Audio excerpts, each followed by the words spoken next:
సంగీత్ శోభన్, వెన్నెల Kishore and మన getup scene, Rohini, ఇంకొక ఆయన ఉంటాడు ఎవరో ముసలాయన, ఒక ఆయన పేరు తెలియదు కానీ అసలు కామెడీ తీసేశారు నలుగురు. ఆ బ్రహ్మరాక్షసుడు, బలి, ఆ ఊరు చాలా అంటే చాలా బాగుంది. ఆ, ఈ మధ్యకాలంలో ఇంత కామెడీ నేను ఎప్పుడు చూడలా, అంత బాగా చేశారు అసలు. అంటే వీళ్ళు చేసిన ప్రమోషన్‌కి ఈ సినిమా వర్తేనా? నాకు తెలిసి నిహారిక కొనిదెల గారు ఒక మంచి పెద్ద ఇనపెట్టి కొనుక్కుంటే బాగుంటుంది. ఎందుకంటే అన్ని డబ్బులు వస్తాయి ఈ సినిమాకి. చాలా అంటే చాలా బాగుంది. ఆ బీజిఎం కూడా బాగా కొట్టాడు. మ్యూజిక్ డైరెక్టర్ పేరు తెలీదు. సో లేడీ డైరెక్టర్ అయినా కూడా చాలా డిఫరెంట్గా తీసింది అమ్మాయి. ఏం తీస్తారులే బొక్క అనుకున్నా కానీ నన్నే బొక్కబోరలో పడుకోబెట్టారు. అంటే అంత బాగుంది, బాగా తీశారండి. సో కొత్త లేడీ డైరెక్టరే కానీ చాలా తక్కువ ఉన్నారు మన దాంట్లో లేడీ డైరెక్టర్ ఇండస్ట్రీలో. ఒక నందిని రెడ్డి, ఒక ఈ అమ్మాయి మానస శర్మ.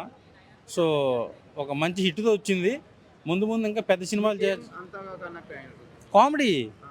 కామెడీ చాలా అంటే చాలా బాగుంది. ఇంకొకసారి చూసినా తప్పలేదు అనిపిస్తుంది నాకైతే సినిమా. సంగీత్ శోభన్ పెర్ఫార్మెన్స్ కంటే కామెడీ చాలా బాగా చేశాడు.